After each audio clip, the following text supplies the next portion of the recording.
And back now, good morning. As the KWN, the KWN Today program continues around the tri-state area. It's time for the Newsmaker segment. We welcome to the studio here this morning on the Newsmaker segment our Vice Chair of the Dade County Commission. That, of course, is Commissioner Robert Goff. Good morning, sir. Good morning, Evan. How are you this beautiful morning, believe it or not? As a quote from Dave Ramsey, I'm doing better than I deserve. Well, we all are. Yeah, we really Absolutely. Appreciate you coming in. We've been very fortunate in the tri-state area, weather-wise last night, except when flooding. I mean, we've got a lot of flooding still, and as I told folks earlier, that for those folks that's lived around Dade County, you know where those flood zones are at, around Lookout Creek, and got a lot of roads that are closed this morning. We do, and the ones, and I don't know when they'll receive, but right now a few of them are at least. Cave Springs Road there in Rising Fawn and around there in Holder Loop, Sales Lane, and of course, as you mentioned, down Creek Road down toward the hang gliding place. It always floods at some of our lowest lying. Hopefully now that it's over, it'll recede pretty quick. According to what was going on last night at Lookout Lake Dam, and I'll talk about that for a second.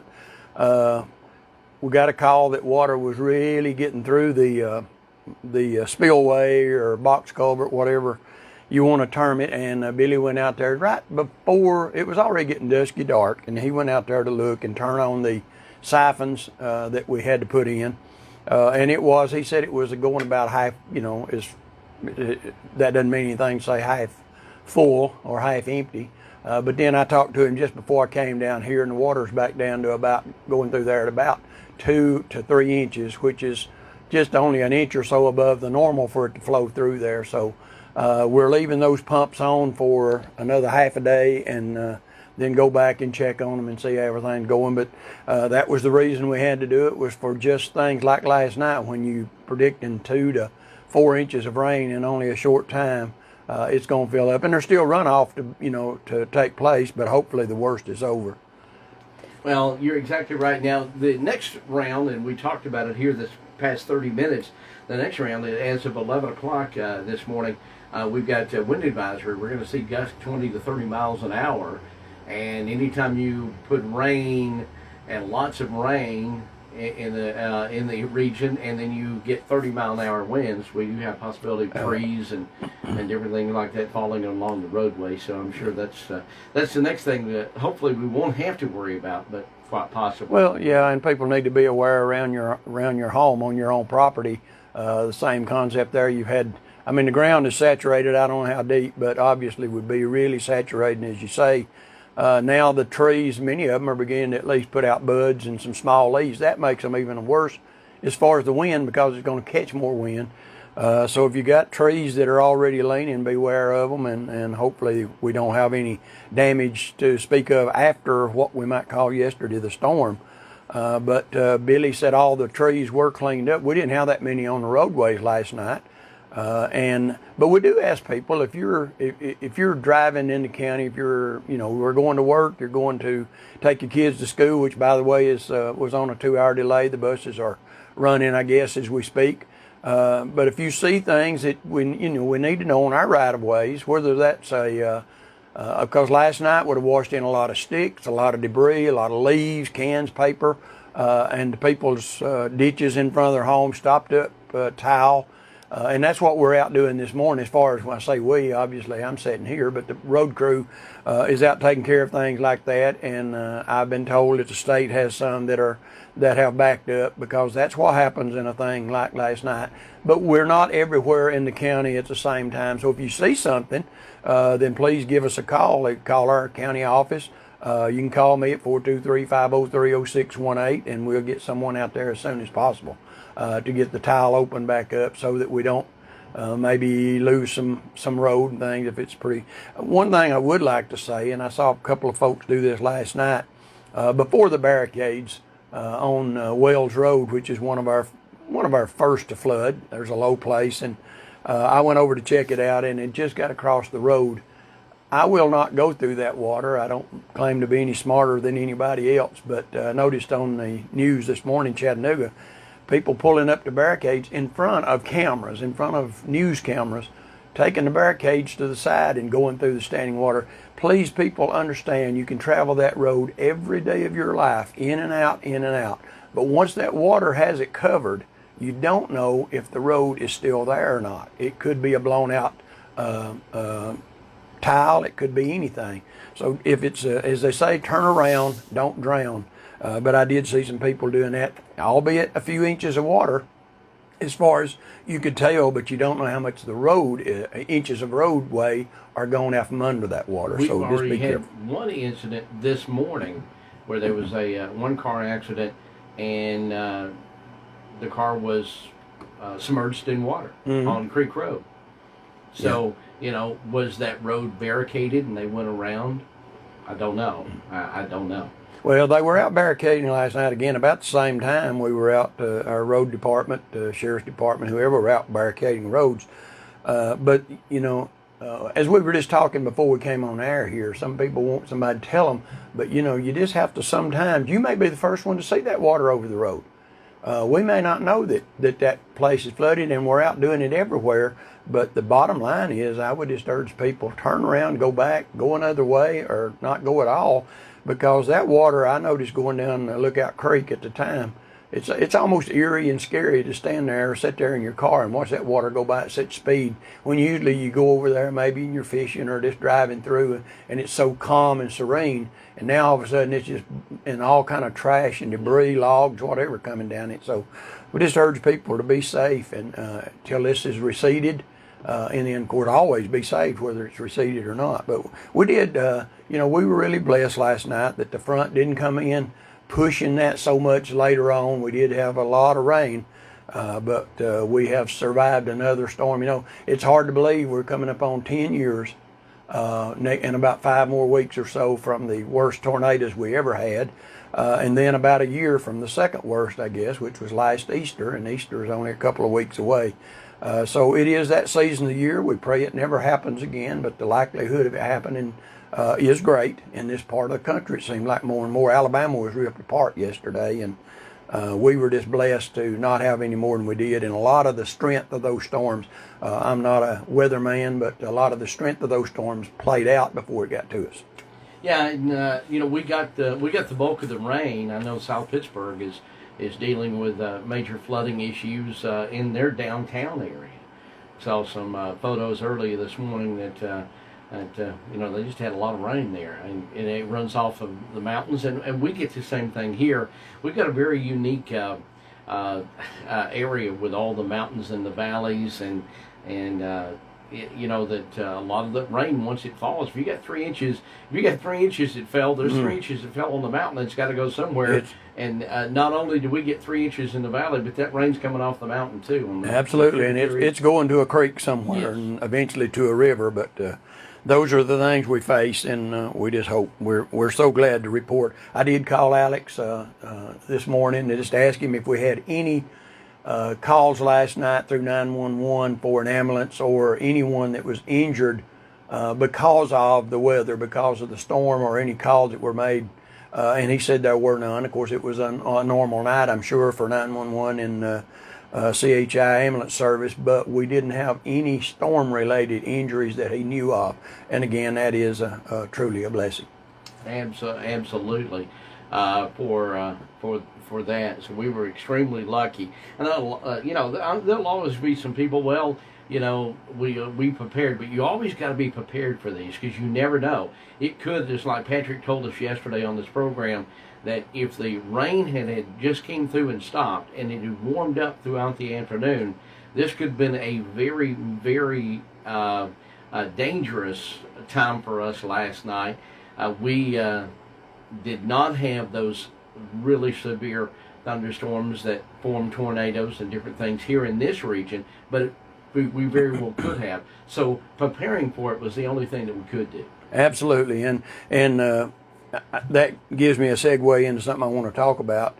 After the storms 10 years ago, there was a Dade awareness type thing that was put together with local churches, the American Legion, and just citizens. And there is something kind of like that. It's not the same, and they'll be quick to tell you it's not, but it's called HUB. That's HUB.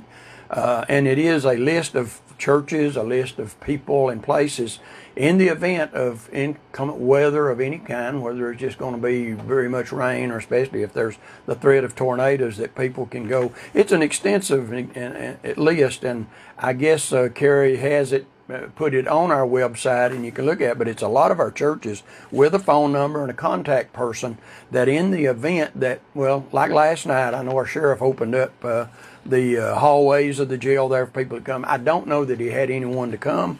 I can't tell you that, but it was opened up. But this is an extensive list and not an exhaustive list of places throughout the county and every corner of our county where you can go. And it's churches, for instance, the Methodist Church here in Trenton, as well as the Baptist Church in Trenton, the Ministry Center. So Trenton has several of them there, but throughout our county, there's, the Wildwood Seventh-day Adventist place there in Wildwood, Morganville United Methodist. All over our county, there's places, and if you look online and get that, maybe make a copy of it of the places nearest your area where you live and be able to get in touch with them.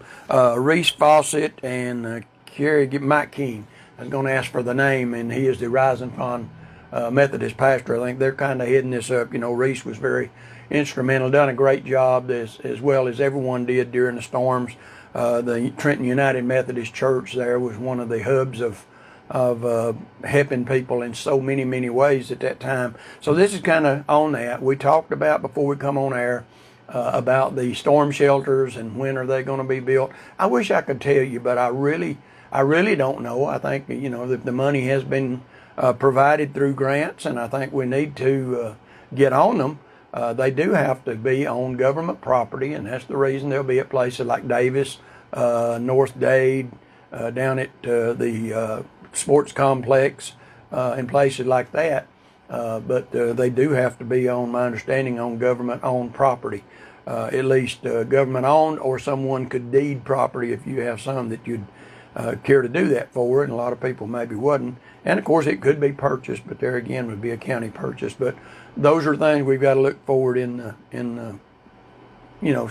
see about getting them done. There's a lot going on, and obviously nights like last night make you think so much more about them than you might have 3 weeks ago when it was beautiful sunny weather and not a cloud in the sky. So, you and I grew up here around this region, and of course, the tornadoes that we had back in 2007, and even before that. I mean, really in the last 20 years, these storms seem to have intensified, in my memory anyway, as far as being very, very deadly and damaging for this entire region. So it's definitely, the weather patterns have changed. It has. I can remember as a child or young adult, Rainsville and that area down there on the plateau of the mountain, on Sand Mountain, they would get tornadoes, but you never heard anything this far north. But, I don't know if the weather pattern shifted 20 miles or 30 miles, or I have no idea. But it's definitely getting more and more, that we're having to deal with these. More likely that we're getting them. I don't know about, you hear people talk about jet streams and things like that change over time, and I don't know anything about that, but you're absolutely right. If I had $5 for every time I was told as growing up, you don't have to worry about tornadoes, you live in the mountains. Well, old Mythbusters TV program needs to come up there and I believe they would debunk that myth that we don't. Absolutely, that myth got laid by the wayside. Absolutely, and by the way, I wish we'd have had a better notice. Speaking of the Mythbusters, last week or week before last on the TV, they had our program that they filmed out here in Coal City, right off Sand Mountain in New Home, the Naked and Afraid. It was kind of interesting. I know a lot of people are not into watching that. You don't see anything, but it was interesting to see them come to Dade County and film that. And it might be that these filming companies see places that they want to come back and maybe film some more things, because Georgia is one of the leaders in the film industry now. They got this, seemed like they got as far away from California as they could get. So, but that was just interesting to sit and watch Sand Mountain, my old home place up there in that part of our country. I do want to touch on one thing that is it's a dead horse we beat. I know every time we come on, but that's County Road 6. Talking to Billy earlier, of course, we're not out doing that this morning after all this rain. We're about, he said the rain altogether has put us about 3 weeks behind. We did find at the end of what they were doing, there was needing to be about another 40 to 50 feet of that done above what we did a few years ago. So that's being taken care of so that when we open that road up, there's not yet another slide in that place. So that is lengthened the time, but hopefully mid-April, weather permitting. And Billy's not too bad a smart aleck. He says, if you can tell me how many days it's going to rain, I'll tell you how many days we're going to get behind, or can tell you more. So we don't know that, and of course what they're doing today takes precedence over working on that road because it's an emergency, but it's not that people don't have a way. We're just another couple of miles driving to get where they need to go. Absolutely. Well, absolutely. I know that the folks that travel that road are looking forward to getting it back open because we found out once again that these roads are very important. Oh, they are, yeah. And if you live down in that area, you hear a road mentioned.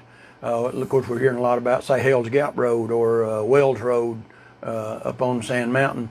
And people say, well, that doesn't affect me. Well, it doesn't affect me, but it affects somebody as much as Glenbrook Road would to affect me here in Trenton. So I'm going to have to get Carrie back out there with a camera and take some more pictures and see just what's, put them back online, let you see the progress of County Road 6 because it is amazing. Ted talked about last week the fact that y'all are adding another 150 feet to the wall because of some things that y'all discovered during the construction process. Right. So they've added a little bit more that they didn't think they were going to have to do. It is lengthened, and of course that takes more time. Again, another shout out to our road department. And of course not just the road part of it, but the whole thing of putting the rebar in, twisting the wire on the rebar, moving the forms, being there to pour the concrete, and there's tons and tons of concrete going in, and they have done it. And so twice when we went to Atlanta to meet with the DOT commissioner, and also when some of them came up to look at 136, they're going up the mountain, right there at the old fruit stand, and then on up in the first horseshoe curve at everybody still affectionately calls Bethune Garden Center. It's Lily Lou's venue now.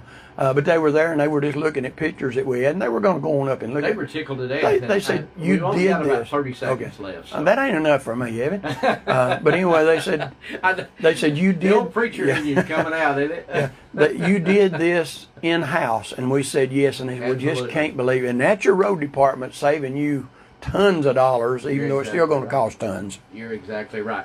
Quickly with the phone number again, Commissioner. My phone number is 423-503-0618. You can call me anytime, and I'll do my best to answer right then or get back to you as soon as I can if you'll leave me a message. All right. The Vice Chair, Dade County Commissioner Robert Goff in the studio with us on the Newsmaker segment. Have a great day, everyone. Watch the wind later on today. We'll keep you up to date, of course, on News Radio